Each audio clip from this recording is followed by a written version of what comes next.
નમસ્કાર મિત્રો, સ્વાગત છે બધા મિત્રોનો અમારી યુટ્યુબ ચેનલમાં। તો મિત્રો, તારીખ 16/5/2026 સોના ચાંદીના ભાવ કેવા રહ્યા તે જોઈએ તે પહેલા જે પણ મિત્રો નવા છે તે ચેનલને સબસ્ક્રાઇબ કરી લેજો। ફેસબુકમાં જે પણ મિત્રો માહિતી જોઈ રહ્યા છે તે ફેસબુક પેજને ફોલો કરી લેજો।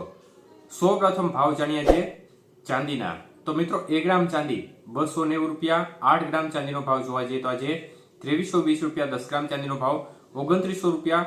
100 ગ્રામ ચાંદી 29,000 રૂપિયા અને કિલો ચાંદી આજે 2,90,000 રૂપિયા સુધીના ભાવ રહ્યા હતા। તો મિત્રો, ચાંદીની બજારમાં આજે પ્રતિ 1 કિલોએ ફરી એકવાર ઘટાડો થયો હતો અને આજે ફરી એકવાર 10,000 રૂપિયાનો ઘટાડો જોવા મળ્યો હતો।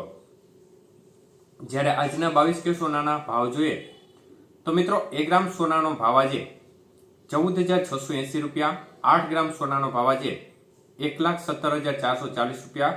10 ગ્રામ સોનું 1,46,800 અને 100 ગ્રામ સોનું 14,68,000 રૂપિયા સુધીના ભાવ રહ્યા હતા।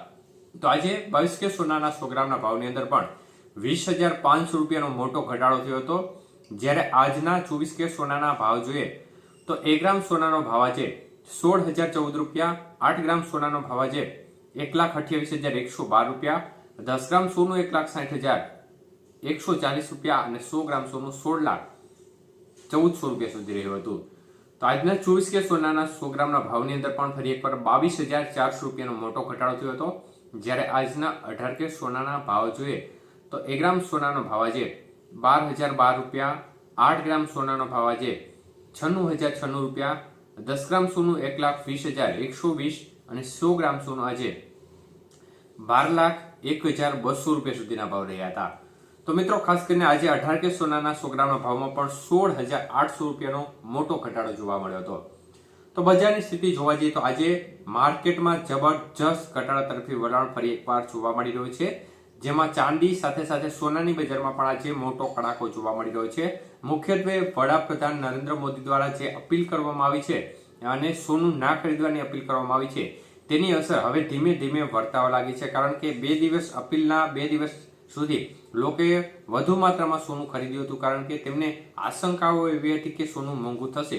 તો આ સ્થિતિને ધ્યાનમાં લઈને તેમની જે ખરીદારી હતી તે વધી હતી અને આ ખરીદારી વધતા બજાર છે તેને સપોર્ટ મળ્યો હતો, જેના પરિણામે ત્યારે 2 દિવસ બજારમાં વધારો થયો હતો। જો કે હવે તેની અસર ધીમે ધીમે ઓસરી રહી છે, જેના પરિણામે ખરીદીમાં નોંધપાત્ર ઘટાડો થતા બજાર છે તેમાં જોરદાર ઘટાડો થયો છે અને હજી જો ખરીદી ઘટશે તો હજી પણ બજારમાં મોટો કડાકો બોલશે અને ડોલર સામે રૂપિયો છે તે અત્યાર સુધીના લોવેસ્ટ લેવલે પૂગી ગયો છે અને તેની અસર પણ માર્કેટ ઉપર જોવા મળી રહી છે। 96 રૂપિયાને પાર કરી ગયો છે ડોલર સામે રૂપિયો, મતલબ કે અત્યાર સુધીનો લોવેસ્ટમાં લોવેસ્ટ, મતલબ કે સૌથી નબળી સ્થિતિમાં અત્યારે રૂપિયો જોવા મળી રહ્યો છે।